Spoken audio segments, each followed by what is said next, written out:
हम आपने complex number discuss किया ऐसा ही है क्लास में। Yes sir. Okay, complex numbers क्या होते हैं आपके ख्याल में? What are complex numbers? अगर मैं आपसे पूछूं कि what do you know about complex numbers, क्योंकि क्लास में आपने डिस्कस किया, तो आप क्या कहेंगी? कॉम्प्लेक्स नंबर्स वो होंगे ना जो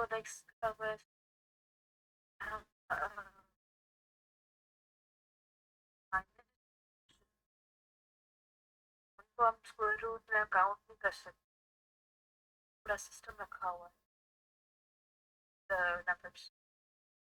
ओके, मैं आपको थोड़ा सा इसमें बता देता हूँ कि कॉम्प्लेक्स नंबर क्या होते हैं, और इसका इंट्रोडक्शन हम डीपली डिस्कस कर लेते हैं। कॉम्प्लेक्स नंबर की स्टोरी है क्या चीज़? सबसे पहले हमें ये समझना ज़रूरी है कि कॉम्प्लेक्स नंबर की स्टोरी क्या है। ठीक है, कॉम्प्लेक्स नंबर्स हमारे पास, आप यूं ठीक है। समझें कि इसके पीछे एक प्रॉपर कहानी है। और वो कहानी ये है कि हमारे पास एक, आप याद करें, आप बचपन में पढ़ा करती थी कुछ नंबर जिसका स्क्वायर रूट पॉसिबल होता था। सपोज आपने वो नंबर्स जैसे पढ़े थे, 4 का स्क्वायर रूट आपने पढ़ा पढ़ा था। 4 का स्क्वायर रूट क्या होता है? टू। 2 होता है। 25 का टू। स्क्वायर रूट क्या होता है?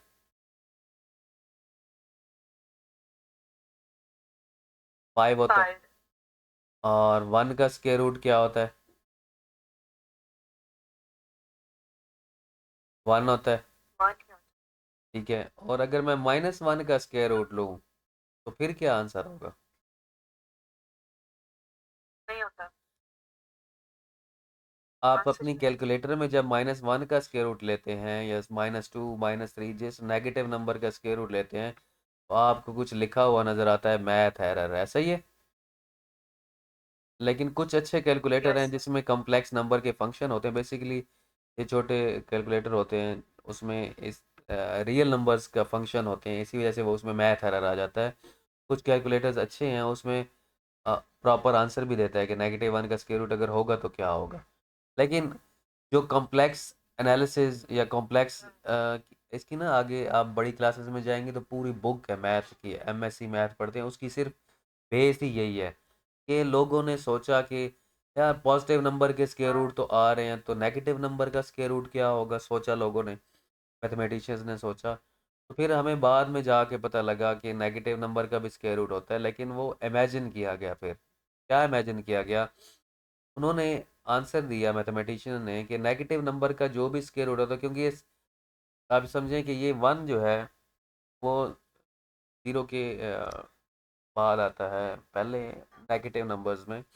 इसका जो स्क्वायर रूट होता है, उसको लेते हैं, नेगेटिव जो होता है वो अयोटा में कन्वर्ट हो जाता है। किस में कन्वर्ट हो जाता है? अच्छा। आई अयोटा में। ये इमेजिन किया। अब माइनस, इमेजिन। हाँ, इमेजिन किया कि -1 का जो स्क्वायर रूट है दैट इज अयोटा। इस अयोटा को इमेजिन किया गया। तब से जो अब नंबर हाँ। कम आ रहा है, 1 आ रहा है। अब जैसे सपोज मैं लिखता, मैं आपको थोड़ा और समझा देता हूँ। जैसे -2 है, तो इसमें से आपने सेपरेट करना होगा। -1 को सेपरेट करेंगे, 2 को सेपरेट करेंगे, और फिर इसका स्क्वायर रूट लिया जाएगा। जब आप स्क्वायर रूट लेंगे तो आपको पता है, जो सॉरी रेडिकल का जो साइन होता है वो अलग अलग हो जाता है, सेपरेट हो जाता है। ये आप क्लास 9th में हम हाँ। डिस्कस कर चुके हैं, ऐसा ही है। हाँ। तो -1 जो होता है दैट इज आयोटा आ जाएगा, और 2 का स्क्वायर रूट ऐसे आ जाएगा। तो अगर 2 का स्क्वायर रूट पॉसिबल हुआ तो 2 का स्क्वायर रूट ले लेंगे। ठीक है, अब 2 का स्क्वायर रूट लें तो वो तो ऐसे पॉइंट में आएगा, इरेशनल नंबर होता है। ठीक है, तो वो हाँ। उसका आंसर आना थोड़ा मुश्किल है। पॉइंट्स में लिख लेंगे तो स्पेस लेगा, तो हमारा स्क्वायर रूट में ही लिखा रहना, तो वो बेहतर है। ये इसका सिंप्लीफाइड आंसर होगा। अगर मैं आपसे ये पूछूं कि -4 अयोटा, -4 का जो है वो स्क्वायर रूट क्या होगा, अब क्या बोलेंगी? -1 मल्टीप्लाई बाय 4 लिखेंगे, -1 मल्टीप्लाई तो बाय। माइनस जो 1 का स्क्वायर रूट है सेपरेट हो जाएगा, और 4 का स्क्वायर रूट अलग हो जाएगा। तो आप फिर लिखेंगे -1 जो है वो अयोटा में कन्वर्ट हो जाएगा, में कन्वर्ट हो जाएगा, आयोटा। अयोटा में कन्वर्ट हो जाएगा। और 4 का स्क्वायर रूट जो है वो पॉसिबल है, that is 2, that is sir ये जो 4 का जो माइनस का साइन था, प्लस माइनस में नहीं लिखना, ये बात ज़हन में रखनी है। ये 2 जो है वो अच्छा रेडिकल साइन में उसमें जस्ट आपका 2 लिखा जाएगा, उसमें नेगेटिव को हमने फ़िलहाल इग्नोर रखना है। हाँ, होता है। ये मैं आगे आपको सारी चीज़ें बताता हूँ कि क्या नेगेटिव 2 आयोटा भी होता है या नहीं होता, या पॉजिटिव 2 आयोटा ही रहेगा।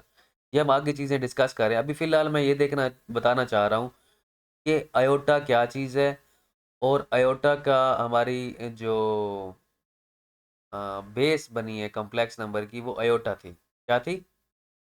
आयोटा। आयोटा थी। नेगेटिव नंबर का जो स्क्वायर रूट था उसको इमेजिन किया गया कि आई एक नंबर ऐसा होगा जो नेगेटिव को रिप्लेस करेगा, नेगेटिव के स्क्वायर रूट को रिप्लेस करे। बाकी तो आपको देख रही है ना, आप अब चीज़ ऑब्जर्व कर रही हैं कि नंबर के ऊपर तो स्क्वायर रूट वैसा का वैसा ही आ रहा है जैसे पहले होता था, लेकिन फ़र्क सिर्फ हुआ कि नेगेटिव जो था उसका स्क्वायर रूट को आयोटा की फॉर्म में लिख दिया। क्या कर दिया? आयोटा की फॉर्म में कन्वर्ट कर दिया। अब आपको एक बात पता लग गई कि -3 का स्क्वायर रूट जो होगा वो आयोटा इंटू 3 स्क्वायर रूट होगा। बस आंखें बंद करके आपने नेगेटिव का जगह आयोटा लिख देना है और 3 का साथ स्क्वायर रूट ले लेना है। ये बात क्लियर? अच्छा, तो अब हम आगे जा रहे हैं कॉम्प्लेक्स नंबर की डेफिनेशन के ऊपर कि कॉम्प्लेक्स नंबर होता क्या है। अब कॉम्प्लेक्स नंबर जो होता है that can be written in the form of z equals to a plus iota. ये जो कॉम्प्लेक्स नंबर होता है वो a प्लस आयोटा b की फॉर्म में होता है, और a जो आपके पास होता है that is the real part. इसको कौन सा पार्ट बोलते हैं? Real part. और ये जो आयोटा के साथ होता है इसको हम इमेजिनरी पार्ट बोलते हैं। कौन सा पार्ट बोलते हैं? इमेजिनरी। इमेजिनरी पार्ट बोलते हैं। अब रियल पार्ट का मतलब आपको पता लग जाना चाहिए कि रियल पार्ट का मतलब है कि रियल नंबर रियल सारे के नंबर्स। सारे जो आपने क्लास 9 में पढ़ रखे हैं। आपने रियल नंबर्स को पढ़ा था, याद करें वो क्या था? क्यू यूनियन क्यू प्राइम, याद है? Q is called rational number and Q prime is called irrational number. Irrational.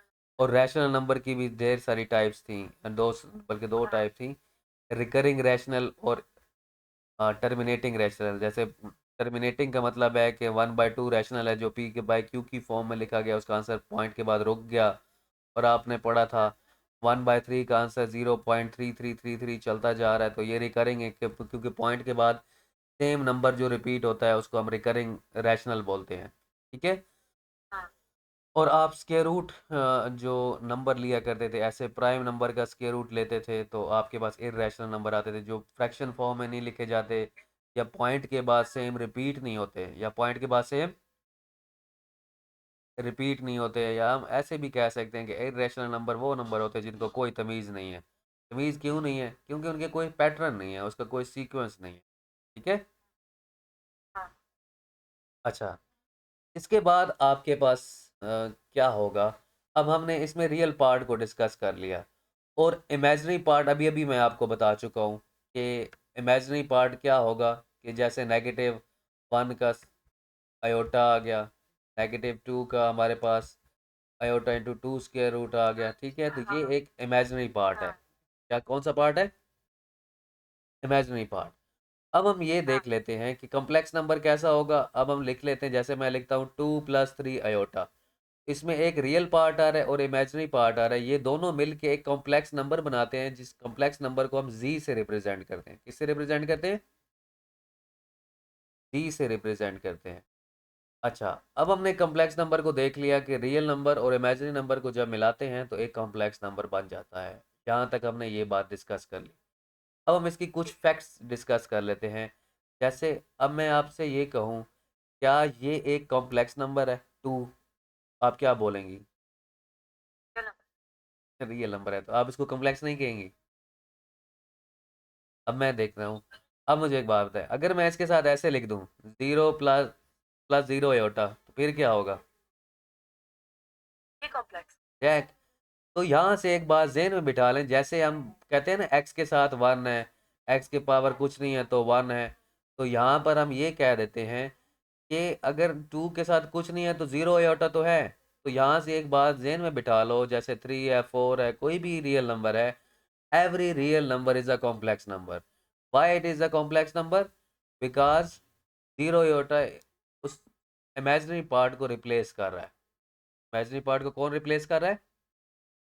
Zero iota. Zero iota. तो यहाँ से एक बात हमने पढ़ ली, एमसीक्यू में पूछी जाती है, every real number is a complex. Complex number. ये बात क्लियर? ओके जी, नेक्स्ट कॉन्सेप्ट पे आ जाते हैं। अब मैं आपसे ये पूछूं कि that is a complex number, आप क्या बोलेंगी? हाँ। How it is a complex number? Imaginary part है। लेकिन रियल पार्ट होगा, कैसा होगा? वो आ सकती यस, शाबाश। Zero plus two iota, A plus B iota की फॉर्म में। A is the real part and two iota is the imaginary part, और ये एक कॉम्प्लेक्स नंबर है। ठीक है, तो ये हमारे पास एक कॉम्प्लेक्स नंबर की फॉर्म में आ गया, लेकिन इसका एक स्पेशल नाम है। क्या नाम है? जैसे थ्री अयोटा है, फोर अयोटा है, फाइव अयोटा है। तो एक बात जेन में बिठा लें एमसीक्यू में कि when real part is zero of a complex number then such type of number is called pure imaginary number. इसको हम क्या बोलते हैं? Pure imaginary. Pure imaginary numbers. मतलब वो कॉम्प्लेक्स तो होते ही हैं, लेकिन रियल पार्ट जीरो होने की वजह से उनका थोड़ा सा नाम चेंज हो गया, और उसका नाम हमने क्या रखा है जी? Pure imaginary. Pure imaginary. यहाँ तक ये बात क्लियर? हाँ। शाबाश।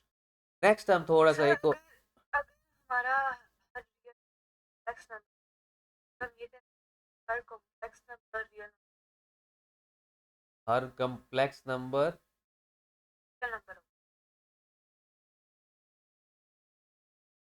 क्यों क्यों नहीं कह सकते?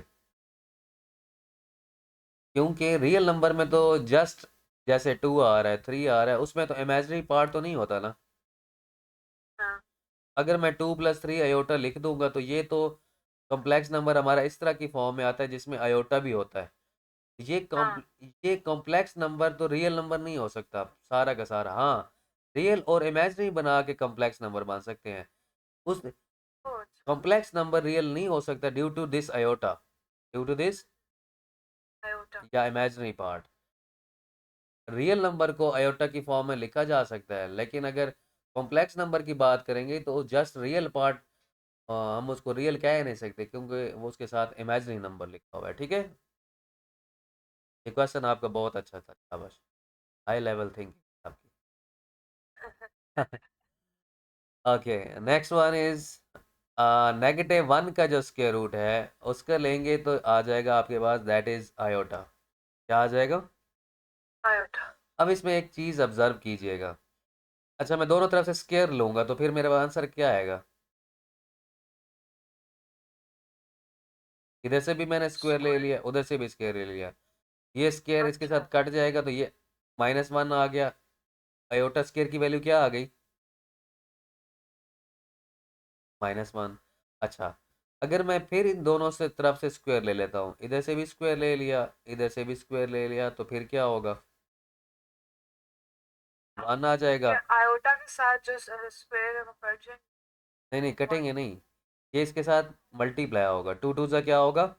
फोर ओ होगा। अच्छा। ठीक है। अच्छा, अब मैं थोड़ा सा कलर चेंज करता हूँ ताकि आपको चीज़ें वो थोड़ी स्टैंड होने में। अच्छा, मैं अब दोबारा पावर लेता हूँ। जैसे इधर से भी फिर से अच्छा। मैंने स्क्वायर ले लिया, और अयोटा पावर फोर है, इधर से भी हमने स्क्वायर ले लिया। अब ये टू फोर का क्या हो जाएगा? एट हो जाएगा, और वन आ जाएगा। ठीक है। अच्छा, हाँ। फिर मैं इधर से स्क्वायर लूँगा तो वो सिक्सटीन आ जाएगा, फिर भी वन के इक्वल होगा। और फिर मैं अगर दोबारा से पावर लेता हूँ तो वो थर्टी टू आ जाएगा, और फिर वन के इक्वल होगा। ये एक थोड़ा सा पैटर्न बन रहा है। कैसा पैटर्न बन रहा है? आप एक चीज़ ऑब्जर्व कर रही हैं, आयोटा स्क्वायर तो चलो माइनस वन के इक्वल है, आयोटा स्क्वायर तो किसके इक्वल है? माइनस वन के इक्वल है। लेकिन जो पावर फोर वाले आ रहे हैं, जैसे फोर इक्वल टू वन है, iota power eight equal to one है, सिक्स इक्वल टू वन है, जो पावर फोर के टेबल में आ रही है, कि पावर फोर, फोर टू ज़ा एट होता है, फोर फोर ज़ा सिक्सटीन होता है, फोर एट ज़ा थर्टी टू होता है। जो पावर आयोटा की पावर जो मर्जी ले लें और वो फोर के टेबल में आएगी तो वो किसके इक्वल होगी? मतलब मैं आयोटा पावर 64 लिखूंगा तो वो भी किसके इक्वल होगा, 1 के। क्योंकि वो आयोटा पावर 64 जो है that is in the table of 4। ठीक है, ये एक पैटर्न आपने याद रखना है, ठीक है। अब कल हम इसके फिर क्वेश्चंस करेंगे, ये कॉम्प्लेक्स नंबर का इंट्रोडक्शन है, इसमें कुछ पूछने वाली है तो पूछ लें, शाबाश। No sir. यहाँ तक सब क्लियर है।